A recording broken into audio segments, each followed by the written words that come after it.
Broadcast is now starting. All attendees are in listen-only mode. Good morning, everyone. Yeah, good morning. Susan Wilson is here, right? And Yes, I am. we have our cameras on today because, we're just feeling that wackiness of this 11th ROMA implementation webinar. 11. 11. Here we are, 11. So happy that you're all here with us this morning. We are going to share with you some kind of a higher level information about ROMA implementation. Would you think that's a proper characterization, Susan? Yes, we're getting deeper and happy to share. So I'm glad we have 15 now. So hope more people join us because we have good news to share.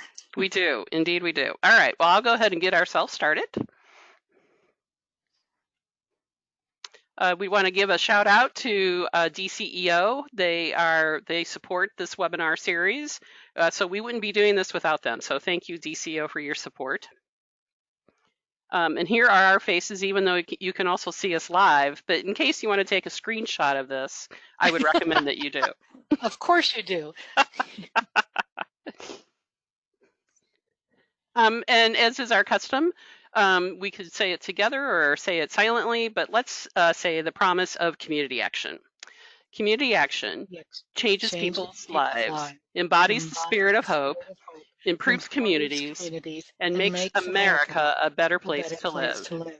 We care about the entire community, and we are dedicated to helping people help themselves and each other. All right. So, Susan, I think we're doing even and odds, right? So this is you. That's right. I had to refresh myself, sorry. Helping people, changing lives. Let's take to heart that we want to change people's lives, but in our mission statement, we note that we can help people through comprehensive case management. And how do we do this? We do it through education, job skills, housing assistance, nutrition, budgeting, energy bill assistance. These are the things we do to help people change their lives and improve the communities in which they live. Absolutely, and it's a common chant that we do at a conference. We do it whether it's in Illinois or at a national conference in which the speaker will say helping people and then changing lives. Exactly. I'm trained. You are. You jumped right in on that.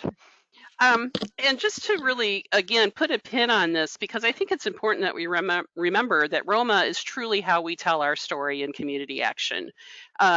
It's really a process for continuous growth, for improvement. It's quality services. Susan just mentioned many of the services and programming that community action agencies offer. And really, it's an opportunity for community action to not only provide this service to help people and change lives, but it's also a platform for state leadership and that broader assistance. So it's important how we tell our story, not just to ourselves and to our communities, but on the larger level, the bigger level, the statewide level, the nationwide level. And so what we're doing today is pulling some information from NASCASP, that's the National Association of Community Service Programs. That's the association for all the state offices across the country. And I think I may have forgotten a letter in there. But this is their publication. It's what used to be called the IS report. Now it is called the Community Services Block Grant. The fiscal year, this is 2017 data that was a part of this report that was actually published in 2019. It's all about performance. That's what our focus is. Right, so beginning in 1998, we had the CSBG reauthorization act that made ROMA implementation a requirement for receiving federal CSBG funds and established October 1st, 2001 as the start date for reporting outcomes in the context of ROMA performance-based management and principles. So ROMA is mandated, but aside from being a requirement, ROMA focuses your services on meeting your mission goals.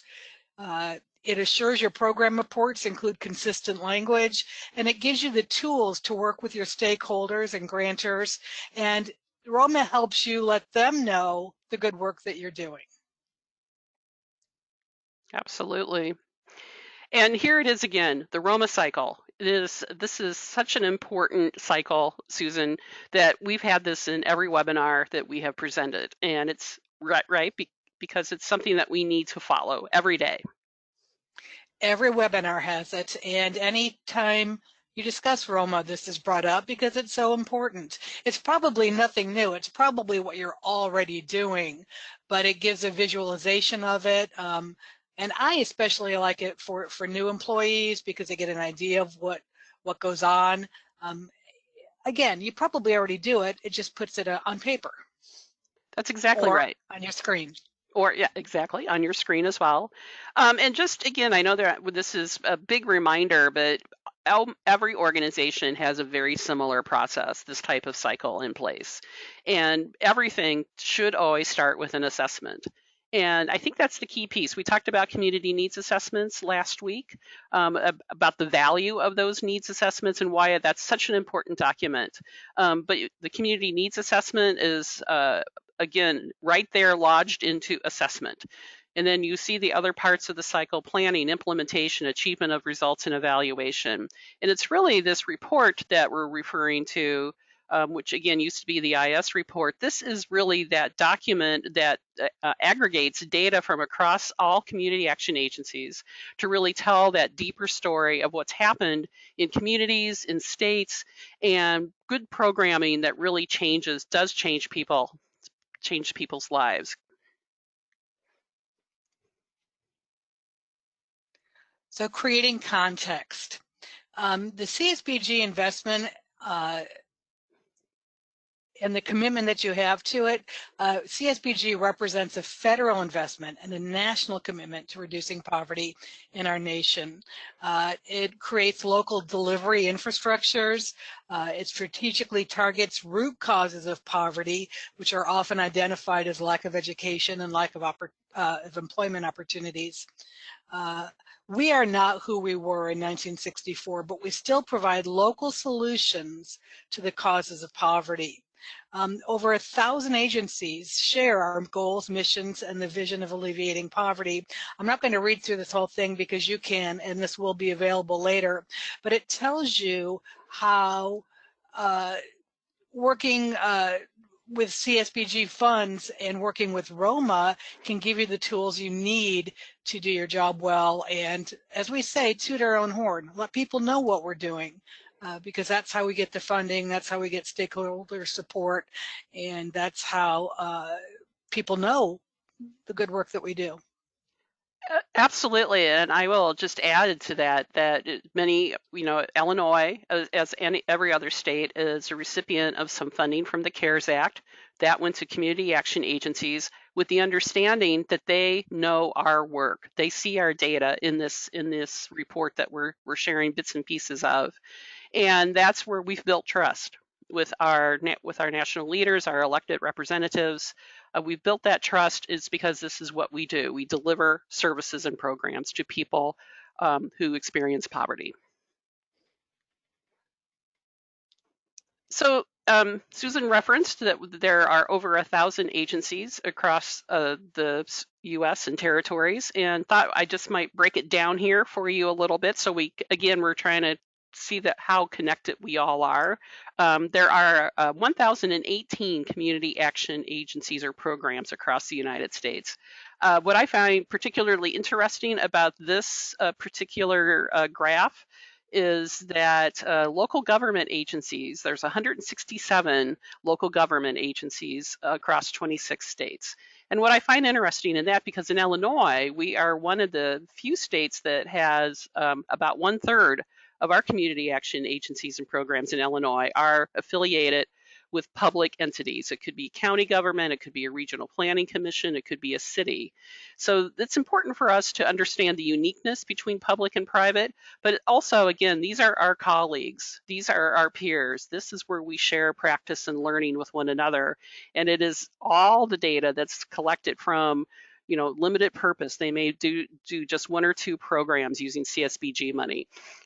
Migrant or seasonal farm worker organizations. We have one of those in Illinois as well, as a community action agency. So it's important to see that just how unique and how diverse that we are across the entire country.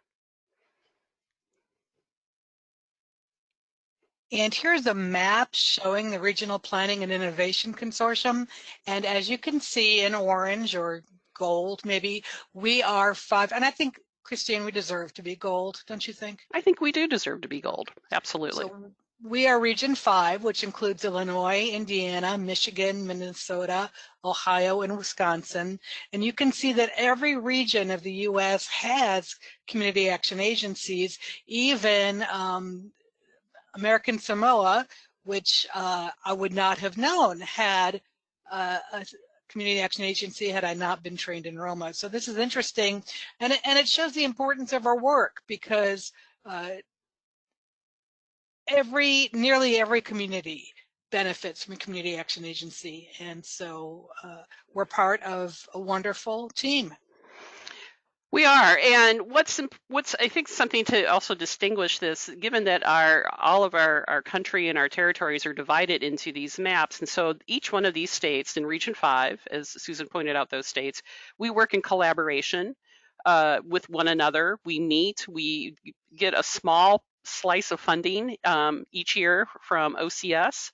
And a state within the region coordinates that for us. That just transitioned in Region 5 from Minnesota to Ohio.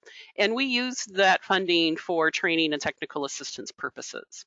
One thing that's happening in RPIC now is what's called HCCT. Some of you may have heard me mention that in the past. That's human capacity and community transformation, which is really a part of the CSBG annual report, in which you're seeing, I think it's modules 3 and module 4 of that in the reporting is about family transformation and community transformation. So just to kind of deepen our understanding of this network and how we organize ourselves around this regional planning and innovation consortium. So many of you are aware, I'm sure, that OCS, which is part of the bigger agency, is it Health and Family Services? I always forget what it all means. At least at this moment, I have forgotten, but it will come back. But everything that is shared with us to agencies, usually through, again, the Office of Community Services, are through information memorandums. And I wanted to really point out to you Information Memorandum 152, which is about a new performance management framework. This is what we call Roma Next Generation. Again, as Susan said in an earlier slide, Roma was really out there, and we started using it at every agency, directed to use it in every agency in 2001.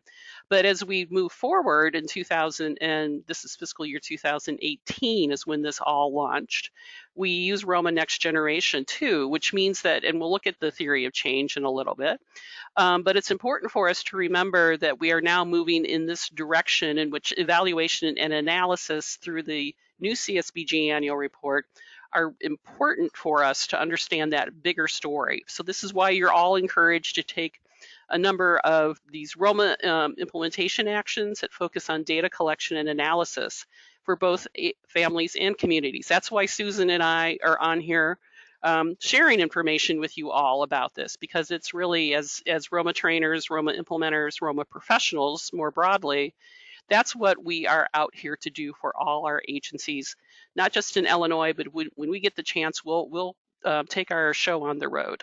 We will. Yes. Susan and I went, was it last year or 2 years ago that we went up to Green Bay and did a full Roma training? Gosh, I think it was 2 years ago, but that was a trip up to Green Bay. That was fun. Stopped at the cheese shop because we had to, right? It's Wisconsin. You have to have cheese. It's an obligation, I think. It is, right? Yeah, it was delicious. Okay, Roma management principles. It is our duty as a community action agency to assess poverty needs and conditions within the community. You have to find out what do the people with low income say they need, and what resources are already available. Define a clear anti-poverty mission for the CSBG network. Define the strategies and services to address the needs, both immediate, such as a bed and a roof for tonight, and long-term, such as education, in the context of existing resources and opportunities in the community. Sometimes the resources are there and not being well used. Sometimes you have to create your own resources. Identify how the network will incorporate the mission and implementation activities into the national theory of change. Now, we've talked about the national theory of change on pretty much every webinar, Christine. If not everyone, pretty much everyone. Identify specific improvements or results to be achieved among people with low incomes in the communities in which they live. So what are we want change. What changes will make the communities better and the families more self-sufficient and stable? Organize and implement programs, services, and strategies within the agency and among partnering organizations to achieve anticipated results. We've talked before about getting out of your silos, breaking them down, working with other people. Use the data that they have in their community needs assessments. Use the, share the information, share the referrals, and work together to alleviate the causes and the effects of poverty. Well said. And let's just remind ourselves that ROMA, it's results-oriented management and accountability. So this is the management side of the work that we do using ROMA at the Community Action Agency. So now we get to look at the accountability piece.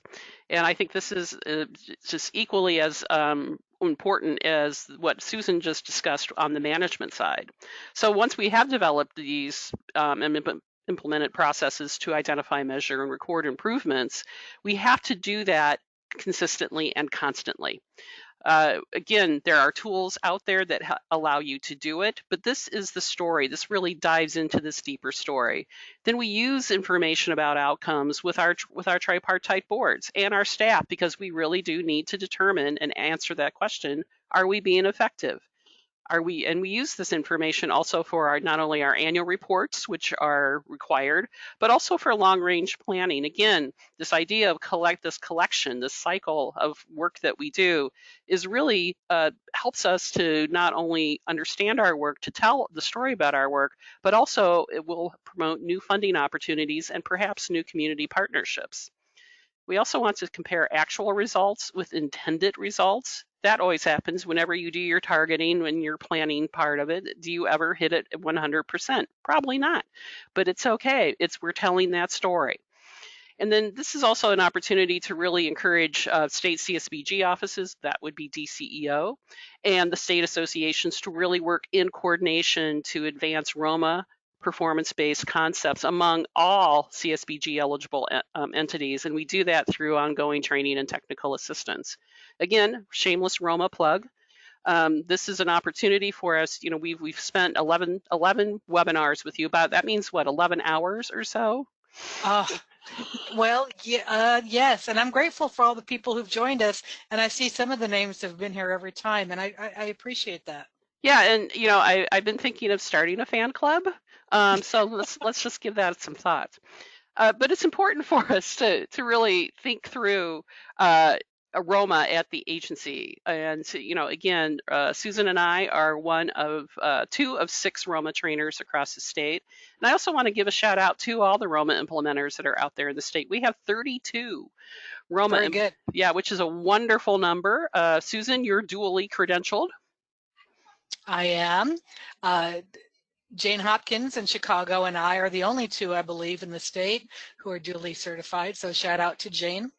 Absolutely.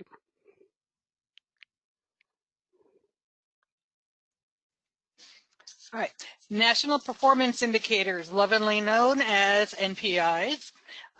Even though we can design and implement unique programs, the NPIs let us tell our story using common language and common measurement tools. So when our outcomes and data are shared, The legislators who vote on our funding are able to see our good work and wish to join in our common mission of alleviating poverty. So the national performance indicators give us the right tools to use the right words and the right measurement to share the good work that everybody does. Absolutely. Those famous NPIs. So we're familiar with our performance goals, and we have these 7 areas, 6 that are, I think, more closely defined. And we know these already, right? Employment, education and cognitive development, income and asset building, housing, health and social / behavioral development, civic engagement and community involvement, and then outcomes and services across multiple domains. So that's whenever you're doing service bundling, which is something that we have talked about on past webinars, in which that you can have a family who has multiple needs to help them in each of these areas. And as Susan mentioned, that there's also some unique programming that you can add in that is specific for your unique needs of your agency.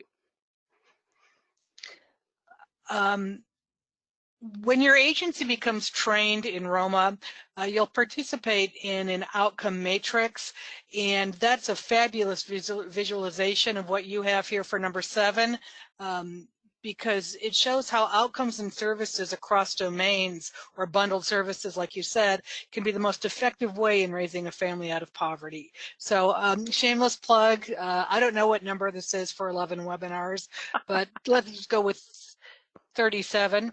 37. It's a good number. For getting your agency and your program trained in ROMA, because it really benefits everyone, and it makes ROMA not so scary. You know what, and that's, I think you said it perfectly, because I think there is a level of anxiety that when we start tossing ROMA about. And honestly, it's a great way to break down the work that you're doing and to understand the progress and kind of the process of getting to those results. All right, telling the story in the collective. Why do we take case notes? Why do we put stuff in stars? We work together outside of our silos to create a unified reporting of our good works to alleviate poverty and to show the stakeholders that with continued funding, we can continue the education, the employment opportunities, and the other services in our community to reach our need. So we have to tell our story. Absolutely. So here's an example that kind of tells a story. Again, this is a graph that I plucked out of the NASCASP report. And this are CAA program participants obtaining employment. Now we know that is one of the major programs that we have across community action. And we partner with our local WIOA agencies to do this work. I know that we have to share CSBG funding with them. And so this graph tells us that over time, that if you were unemployed and obtain a job, looking at 2013 numbers and then compare them through 2017, we see that community action has done an amazing amount of work in this area, in which that we see that almost 180,000 people in 2017 were able to obtain a job. This is what we see when we look at this graph at our first glance. But there's other things that we can see in this too, right, Susan? Well, yeah, I think that even though this doesn't refer to anything else, I think it does show probably bundled services, because how did that yellow bar go up? What changed? What's different? Did the families obtain transportation to get to work? Or did an income-based child care facility open up?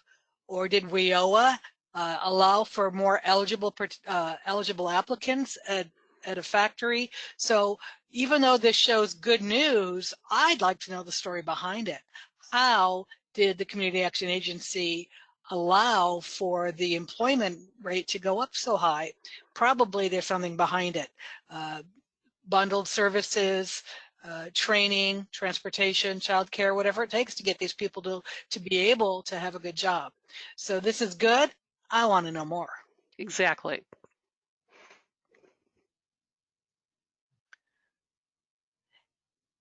And back to our theory of change. I hope this looks familiar to you. I hope you have this posted in your offices. It shows you can't make progress if you don't make changes. Our top 3 changes are to help families become stable, to assist communities in being healthy, and to engage people with low incomes to be involved in their communities. But all of that takes work. It takes assessment, planning, implementing, achieving, evaluating, and assessing again. Gosh, Christine, that sounds familiar. It's that Where have we whole, heard that? is it that cycle that you're referring to? Is that It's what the it is? whole ROMA Yeah. cycle. That's what it takes to put this into motion. So the theory of change gives us a visualization of our strategies, our services, our goals, and performance measures. So again, if this isn't posted, and I'm sure it is, but you might encourage your coworkers to post it in their offices as well. And Christine, is there, in previous webinars, you've given the link or the attachment that they can print it off. So Yes, and I'd be more than happy to send everybody who attends this webinar today a copy of the theory of change. So watch your, just ask. yeah, well, you don't have to ask. I'll just send it to you anyway. Oh, you're so awesome, Yeah, Christine. well, it's really, it's honestly, we have to consider a theory of change because again, Roma Next Generation came into effect again in 2017. So it's not required yet to have a theory of change, but it's strongly recommended that you do. There's a guide on how to do that. We've included that in past webinars, and NASCAP has a guide on how to do it. A ROMA implementer, a ROMA professional, a ROMA trainer can help you to build your theory of change. But honestly, it's the best way to really have conversation at the agency level to look at what your goals are and then determine what are your services and strategies. Determine what it is that you truly believe in and understand that those performance indicators are so important for not only to tell our story internally within the communities that we serve, but also considering statewide and nationally how important that is. And it's a great way, again, to kind of help us organize and articulate, are we fulfilling our mission? Are we doing what we said what we set out to do? So consider that theory of change. All right, questions. Does anyone have questions, comments? What would you like to know more about ROMA? How can we help you make ROMA a better part of your agency, your program? Please talk to us. Yes, we want to hear from you. This is an opportunity to, again, share. It's okay to ask questions. We love questions, any question. A couple of things just to note, you can use your dashboard to ask a question. If you really want to be brave and raise your hand, we would love that. The other thing too, once this, as many of you know, I know that we have a lot of, again, our fan base is out there, but at the end of this webinar, there is a survey that is launched. It will also be sent 24 hours later in an email to you, and we'd really appreciate your insight and input into our next webinar. We do use that feedback. We do take it to heart, and we if we can make it better for you, let us know, please. I mean, do you like seeing our faces, or was it better when you couldn't? That's a great question, I think. And I also just want to give a shout out to my dog who hasn't raised a ruckus this time. So Such a good dog. that's a first, and he may have to get a treat for that. So. And I'd like to apologize for my background. We are moving offices, so most of my things are packed up. Moving truck comes Friday, so we've been busy packing and packing, but I'm moving on to bigger and better offices. Same job, different location, nicer office. Yeah. I even have a window now. Wow, windows are cool. Amazing. So Andrea tells us that she loves seeing our beautiful faces. So thank you, well, Andrea. Thank you. Thank you. Appreciate that. All right. If I don't see any questions coming in. Oh, wait. There might be another one. Can you go over how the training will occur? Well, Paul, I am one of the trainers, and if you asked me to come to your agency, I would expect to spend a full working day with your group. I can train much of the agency at once. I know you still need some people to answer phones and do other tasks. I prefer to if you have a large agency, then I can train just LIHEAP or just housing, then I can make the training very specific to those tasks and those employees. But I'm very, very flexible. We go over all parts of the ROMA cycle. We do a logic model, and we do all kinds of activities to get you more comfortable with using outcomes and outputs. And help me out, Christine. How else can we Well, you'd build I am willing to do what Paul wants me to do for the agency within the context of ROMA. Absolutely. Yeah. So you're right. So you would build a logic model, you would learn new tools, using scales, all sorts of interesting approaches to really help you dive in to how is it that you measure and tell your story. That's really, again, I know that that's being repetitive, but that's what I love the most about ROMA is it tells that robust story of change. Paul, too, we are working and considering remote trainings. It's in conversation, I know, nationally. We have requirements because we are certified trainers. There are certain things that we have to do to meet those requirements to maintain our certification, and they are considering some transition to remote trainings. As Susan and I have shared in the past, we have essentially covered the introduction to ROMA manual, a light touch. We haven't done all of the classroom exercises that I think are so vital to how you learn ROMA, but so we're looking for guidance from our national office to tell us, to really kind of guide us and tell us how we should do that in the most effective way. Kimberly wants to know if the training satisfies the organizational standard or if they have to have an implementer. It's a good question. That is a great question. So yeah, there are two standards or two parts of the standards that address that. It's what, 4.3 and 7.9? Is that, am I remembering that correctly, Susan? I'll trust your memory. Well, don't completely trust my memory. My brain's getting old. But yes, there is a requirement for ROMA training, and there's also a requirement to have an affiliation or to have a ROMA professional on staff. Someone asked about the past webinars. All of them are on the ICA YouTube channel. This one will be added later this week, so I would really encourage you, if you have not looked at any of these past webinars, to take a look at them. And I would start with the first one. Wouldn't you say that's the right thing to do, Susan? Absolutely. Okay. Let's see. Can you get a copy of the PowerPoint used for this webinar? Sure, absolutely, not a problem. This is great. We have questions. I'm appreciating the questions very much. For future webinars, what do you want to know? What information can we provide for you next week or the week after that will give you the information you need to better use ROMA within your agency? Again, right, we want to hear from you. This is, today's webinar was really suggested, the content of this was suggested by a comment that was made in last week's survey. So that's why we do what we do.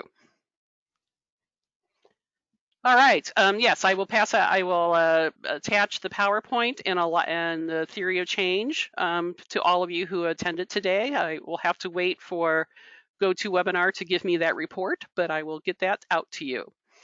Sir. Andrea, you stay gold too. Do it for Johnny. Do it for Johnny. Okay.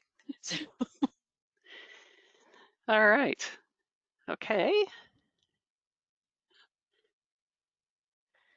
All right. Well, this brings us, let's see here. I need to manipulate a couple of things here. Excuse me. Well, thank you so much for being a part of this today. And wow, questions, Susan. I am just beaming from having some questions and some interest in learning more about ROMA. kind of trying to understand what will we do once all of these we can see each other face to face, or to how to transition this into really a robust remote training in which you're going to be engaged. That's going to be engaging, and you'll learn really how to apply Roma to the work that you do. Remote training is very practical. It's very safe. I think it's hard to beat in person. So once I'm able to physically come to your offices, I'm happy to. But as Christine said, they're working on ways to make this more technologically advanced and sterile. Right. Well, right. This is the good side and the bad side to Roma, and I've been saying this for almost 20 years now, is that there's a lot of paper involved. There is an official introduction to Roma manual. In fact, the new manual is out now, although it's not widely been used yet. I don't think they're going to start using it until the fall, is the last recommendation that I saw. Okay. So again, but we're ready, willing, and able to assist you with all of your Roma needs. So thank you so much for being here today. Thank you, everyone, for joining us, and thank you for your questions and comments. It really does matter. It's very, very windy here. I don't know if it's as windy at your house, but yeah, it's the windy. The wind has kind of calmed down here, but you know what? It's the sun is shining, and hopefully it's going to be a great day for all of you. Susan, as always, thank you so much for being such a great partner in this endeavor. Thank you, Christine. I've enjoyed it. All right. We'll see you all soon. If you have any questions, feel free to contact us. Bye-bye. See ya.